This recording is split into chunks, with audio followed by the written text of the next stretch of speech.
Hello, coin collecting friends and coin roll hunters. Welcome to another episode of Good Roll Hunting here at MyExecutiveRanch. Just a reminder, I'm still doing my subscriber giveaway up until I get to 100 subscribers. I am going to give one of these really cool Canada Wartime nickels, 1945 nickels to be more specific, to every new subscriber. So all you have to do is subscribe to my channel and send me your actual physical address, and I will send you one of these. I do have some more subscribers, and thank you so much for subscribing, but I've only actually received 3 addresses from people, and so please do send me your address so I can send you a coin if you're interested in having a coin. Quick note, when we get to 100 subscribers, I am going to be doing a little drawing for one of these very interesting 1961 Canadian half dollars, and I can't really see it in this light, but the interesting thing about these half dollars, other than the fact that they're 80% silver and very collectible, is that they also have some really cool die strike errors. If you look closely at them, you'll be able to see, oh, there we are. You'll be able to see a tiny little line, for example, connecting up the G and the R in Grazia. And that is actually a little spot where there was a crack in the die. And that makes these coins really interesting.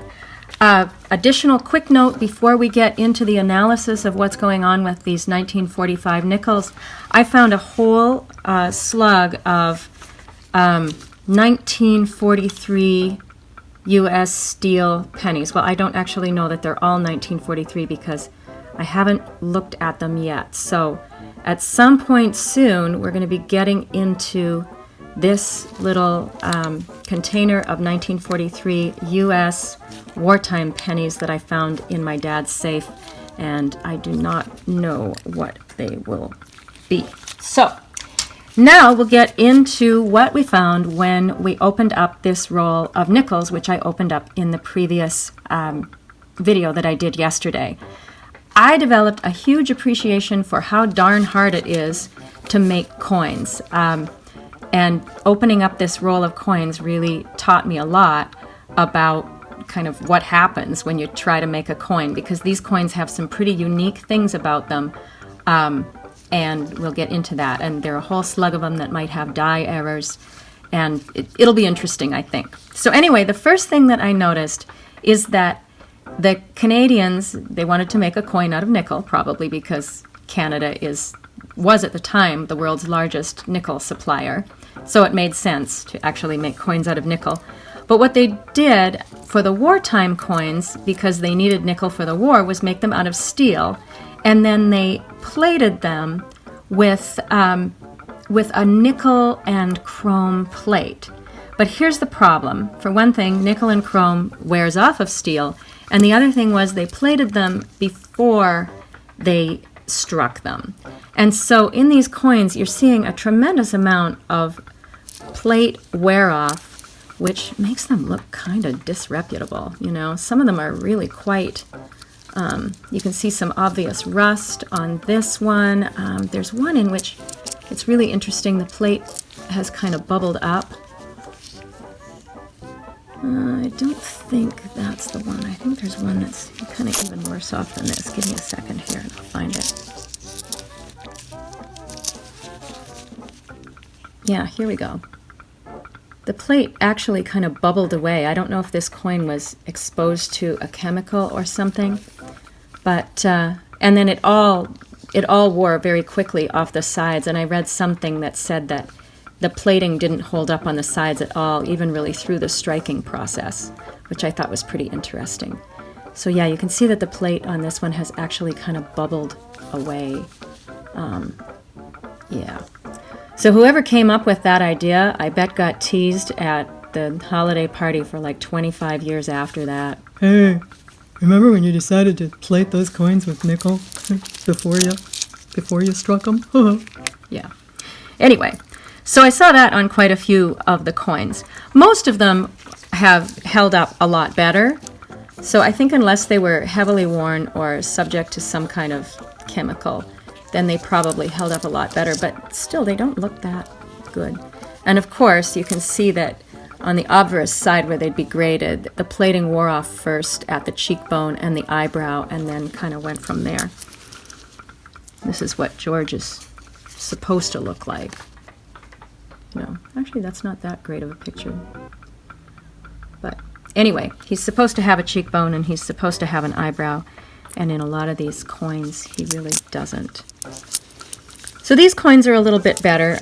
You can see the wear pattern better. There's that real spot where the plating wore off at the cheek, and then George's eyebrow is in pretty good shape in that one.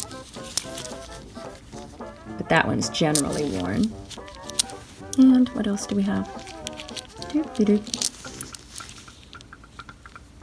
Yeah, that cheek just the plating just wore off right away on the cheeks there. Probably the best coin that I found, or maybe the best two, I'd say, were these two. Well, that one maybe not, because it's got a big blotch of worn away spot there. But maybe this one. It's got some nice mint luster left, you know, that kind of frosty look that you get from a freshly minted coin, although again worn off quite significantly on the George side, but looking pretty nice on the 1945 Victory side. So now the other thing that gave me an appreciation of how hard it is to make coins was something that I called Morse code mush, that was pretty characteristic of these coins. And again, maybe this was not somebody's greatest idea ever. The coins were minted to have a saying in Morse code around the edges, which was, "We all win when we work together," you know, which was a nice wartime thought. And I have to save this one for later because it's got something else different that I want to talk to you guys about. So anyway, they were supposed to have this nice Morse code pattern around the edge, and in some of the coins it's really quite clear what's going on, but in other coins the code kind of just grew into the edges of the coin, and I don't know, I always wondered if these coins were sort of the last ones for the day, because that Morse code got sort of squished up in there. And you see that in varying degrees with a lot of these different coins. So now there are probably about 15 coins that I actually wondered if they had die errors. And so we'll quickly go through some of those. I don't want to take up too much of your time here, but I think these are pretty interesting. So this one here has a little sort of divot in it. I don't know if you can see it right here. Oh boy, I'm going to get this to show. There you go. You can kind of see it on the side there. And I don't know if that is from the mint or whether that happened after the coin was struck. Other than that, this coin looks pretty good, except maybe for a little, I don't know if you can see a little spot on the 5 there. That might be a little spot where there was a die crack. But again, trying to make coins out of steel that are supposed to look all alike during wartime, I think that couldn't have been easy. The other thing I noticed on the obverse sides of these coins, oh yeah, there's another weird, oh, that's a continuation of the first weird spot. The other thing I noticed was that the denticles kind of wandered. Denticles are these little dots on the edge of the coin, and they're supposed to be nice and straight, like the 12 straight sides on the coin, but sometimes they sort of crawl toward the middle of the coin a little bit, and the line isn't quite straight. But again, not super easy to do, I'm sure. So anyway, that's that one. We gotta speed it up here. Ironically, the word that was the hardest to get right, I think, was the word cents at the bottom of these coins. And this isn't one that has an issue. Oh yeah, it is. Let's see if I can just Do you see on the C there where there's a little wide spot sort of at the top of the C, and the C comes inward a little far? That's a little, maybe I guess a filled die or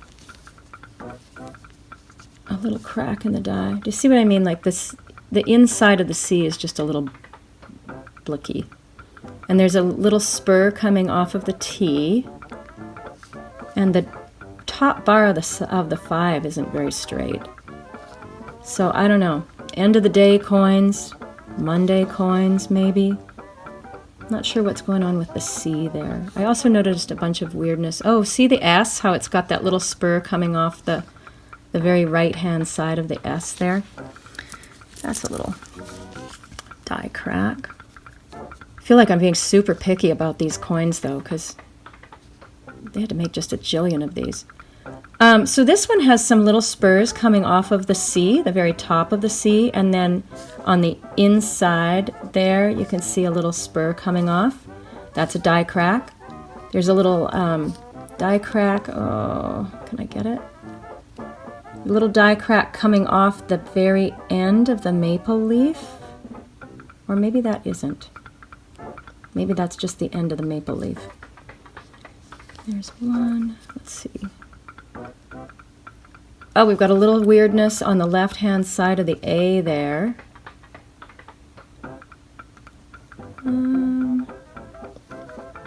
Oh, and another little spur coming off the left-hand side of this A. Can you see that? There we go. I was surprised how many little die cracks were in these dies. But hey, it's wartime. Okay, here's a good one. Look at the bottom of the T. There's a bunch of, there's just a big bloop coming off of there of metal. And that's, again, a cracked spot in the die that filled up with metal instead of being nice and smooth.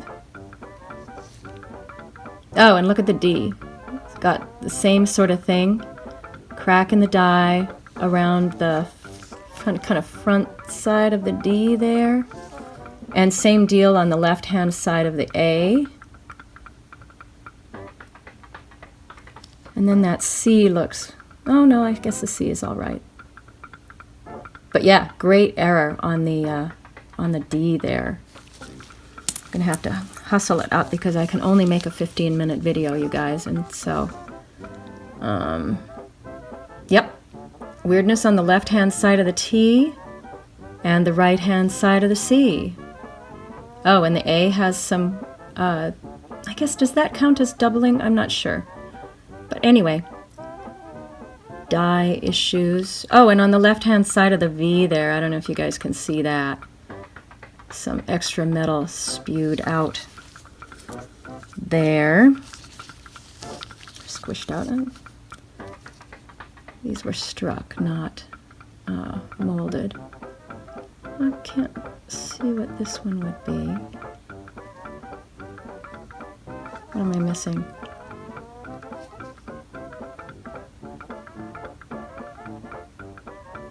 Maybe something at the top of the A there. Maybe it was something on the other side. Wandering denticles? I don't know. Anyway, that one's actually quite nice. Moving on. Oh, we got a very wide letter C there. Some oddness with that side of the D. 14 minutes. Oh, you guys, I gotta cut this short. But I did want to show you the one that has, oh here, tell me what you think of this one. And because I'm not sure whether this one is mint damage or whether it is something else. So tell me what you think of that one. And now, I probably have time to do one or two more before I hit 15 minutes. And if I go even 1 second over, iMovie won't edit my video or upload it to YouTube. Not sure what's going on with this one.